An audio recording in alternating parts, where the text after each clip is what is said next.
Hello, everybody, and welcome to episode 13 of Talk Landscape. I'm Eden Flaherty, the multimedia editor at Think Landscape, and I'm going to be your host for today. Almost a third of Africa is rangelands. That's large, open landscapes of grasses, shrubs, woods, and deserts with unique biodiversity, global climate services, and significant local benefits. However, like many other ecosystems around the world, they are being degraded. Now, scientists, pastoral communities, and financiers are looking to protect these landscapes and leverage their role as climate solutions. With me today to explore how is my amazing guest, Claudine Kamanzi, the founder of Forest for Life. Thank you so much, Claudine, for joining me. Thank you so much for having me, Eden. It's a pleasure to be here today. Brilliant. Cheers. Just a heads up before we start for anybody that's seen the title cards for today's episodes. Our other guest, Ibrahim, hasn't been able to join right now, but hopefully he will be able to join as this conversation goes on. If anybody else wants to get involved in the conversation, don't forget that you can drop your questions for Claudina or for myself into the chat as we speak, and we will have time to get to those at the end. So without further ado, Claudina, to start off with, when we talk about rangelands, and more specifically rangelands in Africa, what are we actually talking about? Can you please describe to me like what that landscape actually is? Thank you so much. When we talk about rangeland in Africa, this means that it's a land covered by natural graces. This means the shrubs. There is even small trees. These trees or shrubs helps. We are using it while it's feeding our livestock. This is means that cow, goat, sheep can be able to feed on it.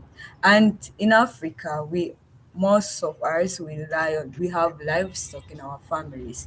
That's where we use this rangeland or these shrubs and trees for our livestock to feed on. Thank you. And what kind of benefits does having space to graze livestock have on the communities that live in and around rangelands? How is this rangeland are very important. So beside of it being fed to the animals of our livestock, rangeland itself has different importance in our communities. Some of rangelands, as I say, that there is this shrubs, small trees. Some of them they are even natural trees. These natural trees, that's where they are being used while for as a medicinal plants. For instance, I would say that in Rwanda, I was grown up seeing that our parents are being using different grasses just to cure us different diseases when we are being attacked, because there wasn't a lot of medicinal, but we rely on using these grasses for as the medicinal. So also this rangeland, it helps us to only feeding to our livestock. Like our livestock feed the grasses. When there is this rangeland, that's where our livestock are being able to feed. A part of that, it's also prevent our soil.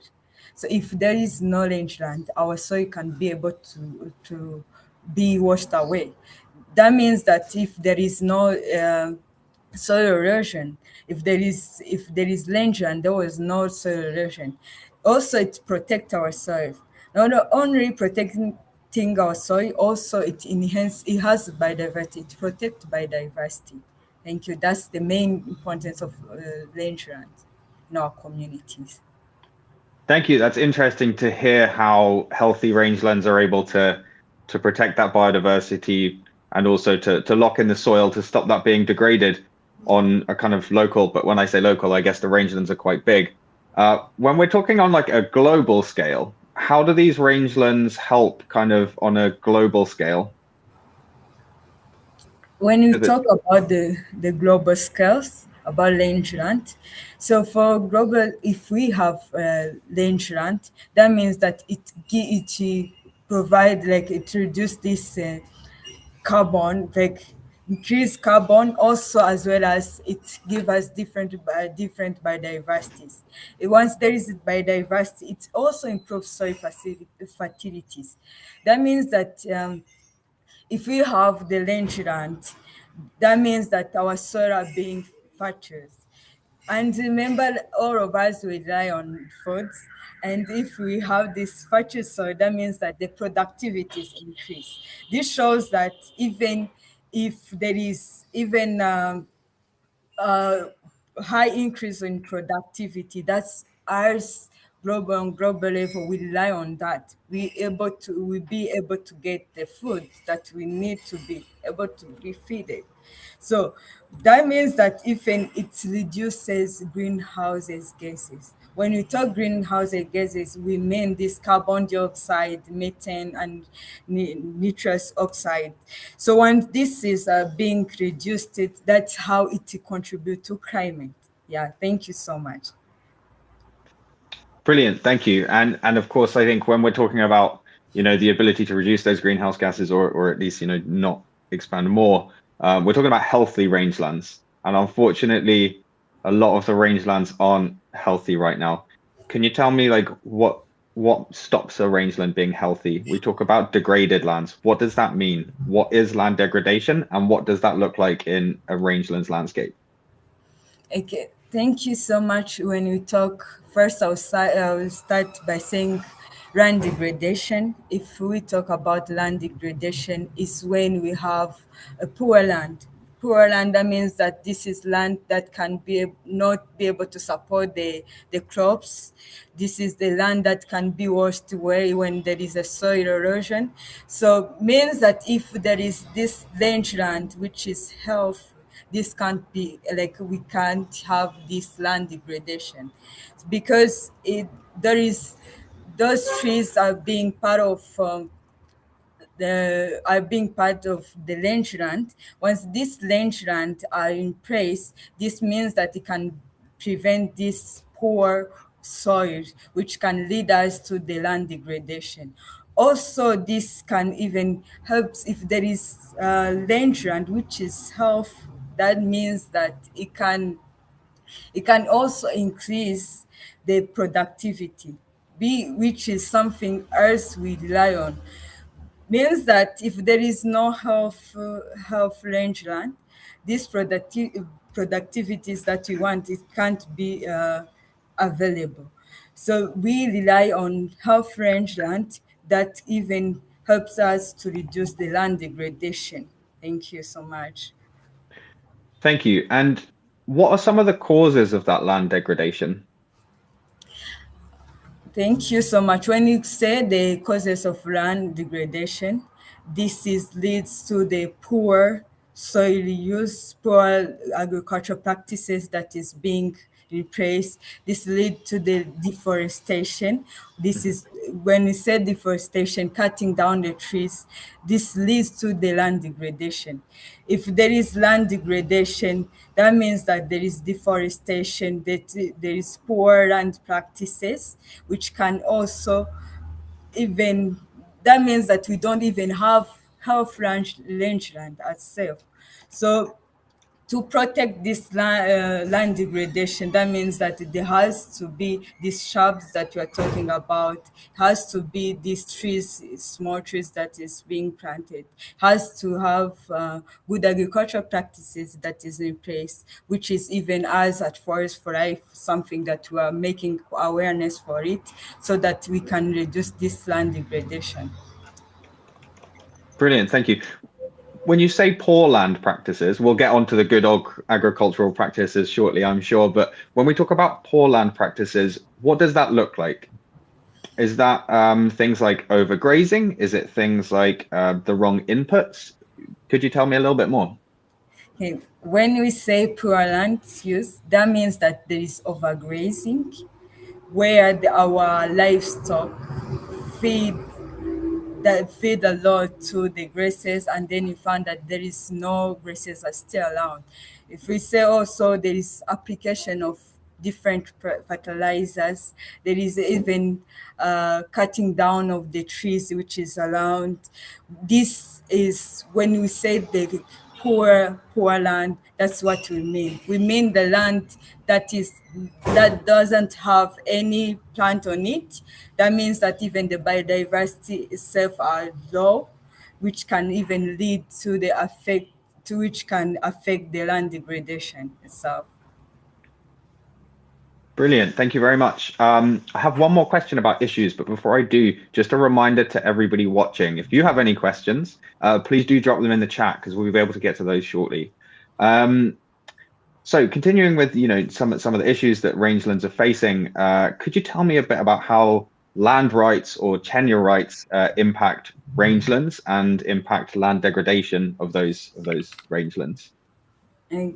Thank you so much. There is this thing say that if we have secure land, if the land is secured, if there is everyone has land right, I believe that this land can be taken care of.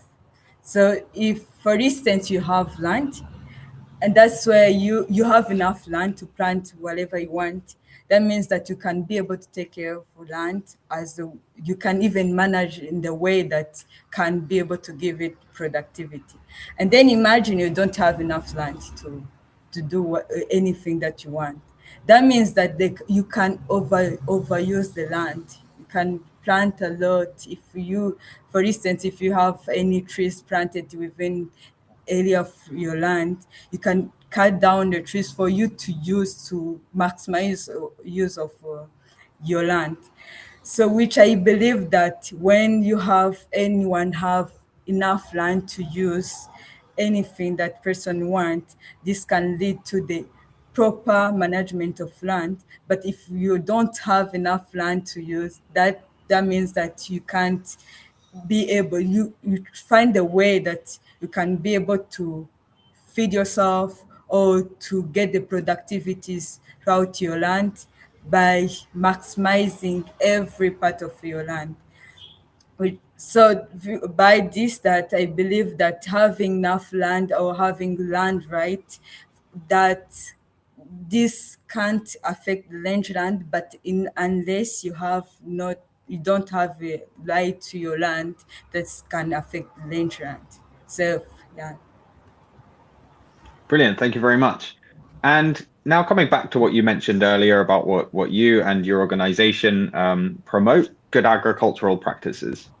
Can you tell me a bit, what are good agricultural practices in the context of rangelands? And how can well-managed rangelands help tackle land degradation as a whole? Thank you so much. When I say, like, for instance, as Forest for Life, so there's different practices that we are using to reduce land degradation as well as to promote this rangeland. For us, we are using agroforestry practices because we believe that this having trees combined within our crops farm, that can even promote biodiversity itself. Once there is promotion of biodiversity, that's included to even rangeland self.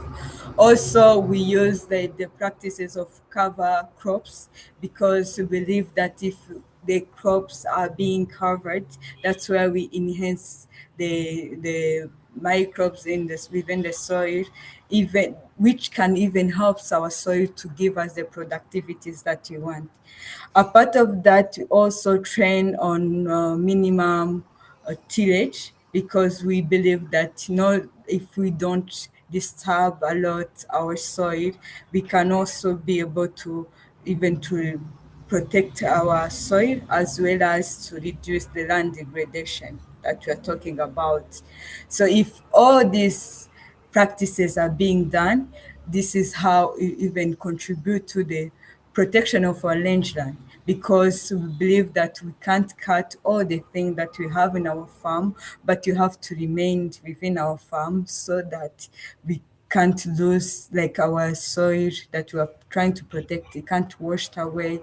Even our soil it can even helps us to get the productivity as well as to protect even the small organism that is within the soil. Thank you so much. Brilliant. Thank you very much. You talked earlier about the soil being washed away, and there as well about practices to help keep it. Another of the things that I've heard that well-managed rangelands can help with is creating more drought resilience, creating more drought resilient landscapes. Is this something you've come across? And maybe could you tell me a bit more about that? Uh, Thank you so much.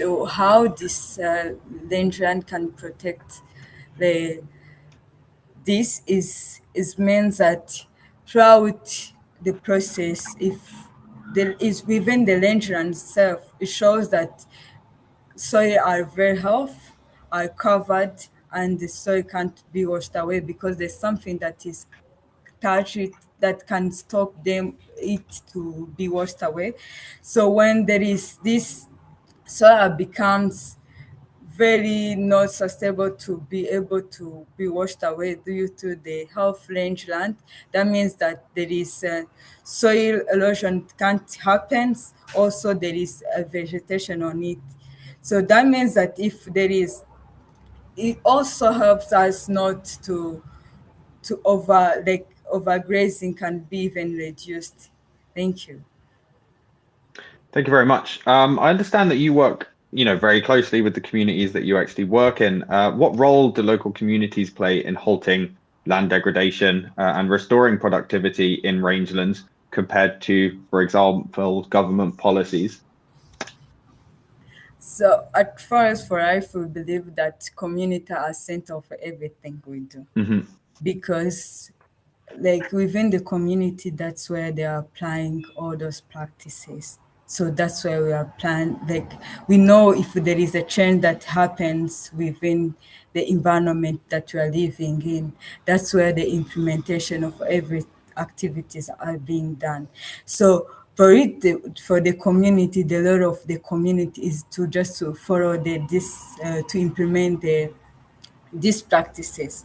For instance, communities are the one who are contributing to prevent the soil erosion that might happen due to not having health rangeland.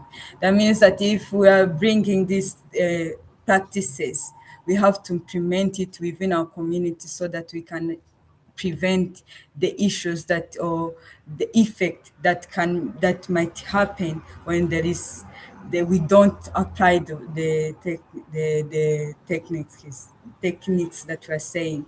So quite example, like within my community, we have realized that our land is not uh, giving us the productivities that we want. We try to apply different fertilizers that we were just taught to do, but we realized that it can't help us a lot. And then we decide, but if we keep up, like at the time of that time, we didn't have all trees were cut down because everyone wants to plant it, like want to plant the crops to be able to survive. But as we keep investing our effort trying to get the productivities, we end up having small, like low productivity rather than even the effort that we have invested. We say that once we can take different practices, if we can apply the different practices that we were taught, because other side the government were just telling us, okay, let's try to plant trees, try to apply agroforestry. Let's use this planting, like plant techniques like planting on low, like covering the crops. But at that time, we realized that even if we invested time, but again, we didn't follow the techniques that happening, we didn't able to get the outcome that we were expecting to get. At that time, we said that okay, let's work. We worked as a group, some member of our community, and then we come together, and then we make the law, like the demo plot where we try to implement it on ground. We have seen the result.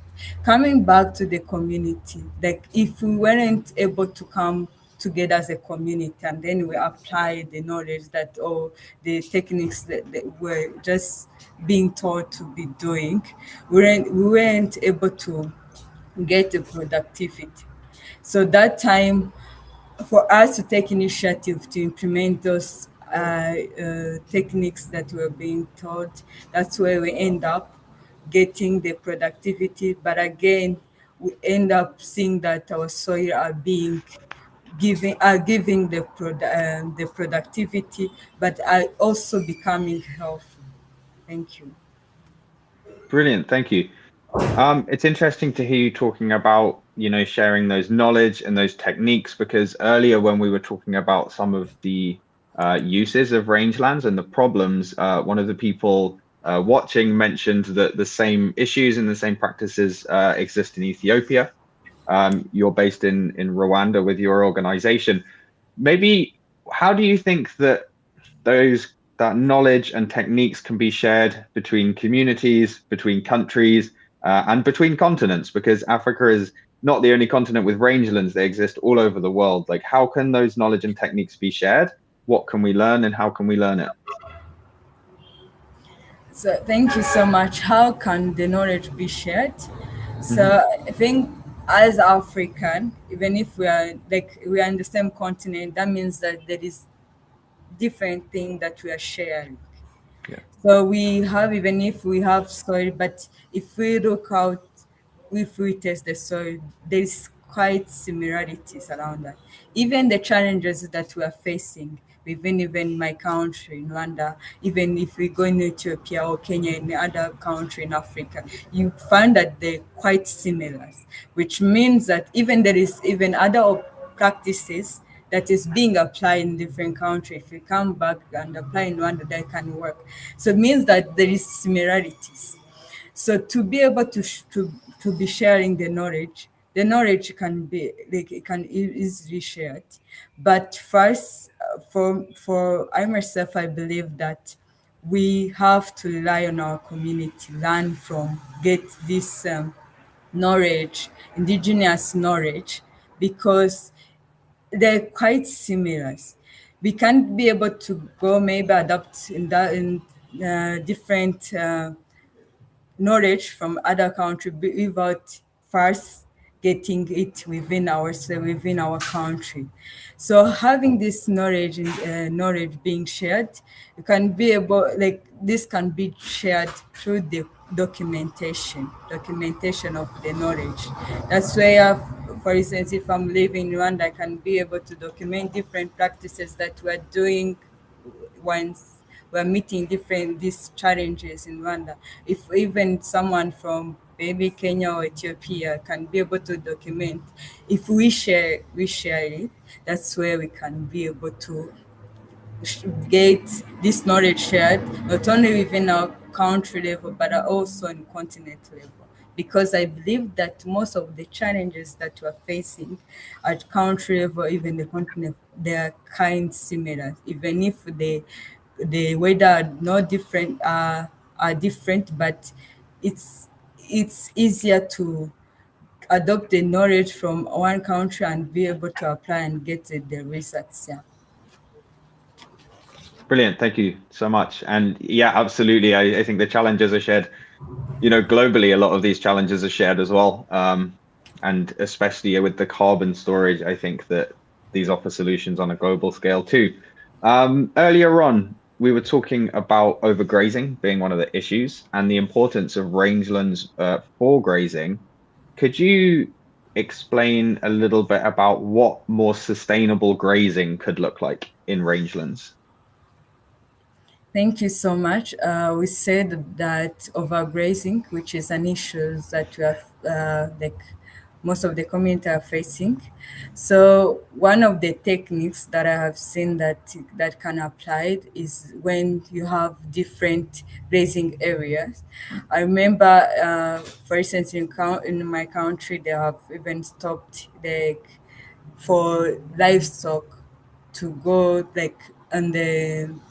to go out of the padlock or the houses so that they can maintain it within the area, so that because if there is overgrazing, how to prevent is just to take the pasture and divide it into uh, different parties.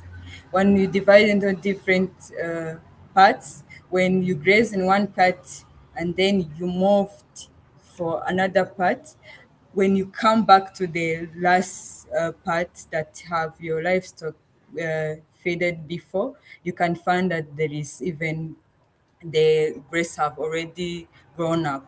Also, the other things we can do is just to keep our livestock within the house, its houses, so that you can cut out the grasses and bring it where it's located, so that it can feed within the areas that is they are in. That's the different method we can use. Also, we can prioritize just shifting the places, not only taking your, if for instance you have different like 50 live cows, you can't take it in the maybe in 1 meter square and then you expect them to feed it like in the if it's feed it within the small space. That means that you are just promoting overstocking. If there is this overstocking, that means that all the graces that you have, it's being consumable with your livestock. It's also good to make sure that how the spaces that you have is it, can it be able to accommodate your livestock, your your livestock at the same time. If not, find a way to expand the place or try to prioritize how am I going to be using the spaces that I have to, so that my livestock can be able to feed it. Also remember that to put in consideration that avoid overgrazing, because once your spread is being overgrazed, that means that your not your soil at the end of the day, the biodiversity will be lost. Also, it might even lead to the soil erosion. Thank you. Brilliant. Thank you very much. As I mentioned, our other guest unfortunately wasn't able to join us, and I think that we've covered everything that we wanted to do. Claudina, this has been absolutely brilliant. Before we wrap up, I would just like to hand over to you just for a couple of minutes to say anything else that you think that we haven't covered that you think people should know, and maybe tell us a little bit about your organization before we sign off. Thank you so much. First, come back to the question that you have asked. So, the way of reducing this overgrazing, I would Hmm. say that there is rotation of rotation. That's something that I was saying before. Rotating your livestock. One day can feed this space, another way you can feed to another space. Also, you can keep the right number of animals, the animals that you have. If you found that you have main animals that can't be able to like to fill in that space, that's where you can find that how many animals should I have for it can be fit in this space that I have. Also allowing land to list. This means that not just taking your livestock every time, like taking to this small land that you have, expecting to get the result. Make sure that you take it for certain time and then you take it like you take it away for the land to regenerate it again. Also planting grasses. So make sure that you don't, if you want to get something, you just have to put something. If something are being taken away, make sure that you are adding that something else. For instance, in Rwanda, we just say that if you plant one trees, if you cut down one trees, make sure that you plant two. That's also applies to this avoiding overgrazing. So come back to the Forest for Life initiative that we have in Rwanda. So our mainly mission objective is just to promote tree planting and agroforestry, raising awareness on sustainable land use, because if for us, we have realized that there is a continuous of land degradation, which is something that we don't want to say it, because I have background in conservation agriculture, even my colleague have background in conservation agriculture. So for us realizing that this continuous land degradation, we try to bring the knowledge that we have for us, the knowledge that we got, as which is more of conserving the soil. So that's why we mostly make awareness about sustainable land use. Also, we engage the youth and community. How do we engage on them? We just do different activities together where we plant the trees, we teach them like the good agricultural practices, not only teaching them, we learn from them because we believe that we need that, like we have, everyone has a knowledge. If we combine the knowledge, that we come up with something bigger which can even make the impact.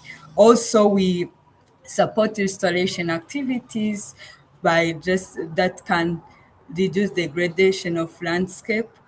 We do it by like make sure that we have climate resilience, improve livelihood, where we mostly we make sure that our mainly is just to increase the productivities. If we increase the productivities of our crops, that way it increase the livelihood of our community. Also, we make sure that our land are sustainable. Thank you so much. Brilliant. Thank you very much. I know that I said I was going to let you go there and we were going to cut it there, but we have just had a question in which I think would be really interesting to learn about, which is how are women, youth, or local cooperatives contributing to rangeland stewardship? Thank you so much. That's a nice question. So, how women's and girls are contributing to the whole Frenchland? Uh, Speaking out of my like by my experience, most of us women, the one who just taking of care of this livestock at home, the one who go out to feed to find the graces for livestock, the one who if you go like maybe if you go on the farm, the one who found that they're doing these small activities. For instance, even if you have any trees around your house, we are the one who just take care of the trees every single day.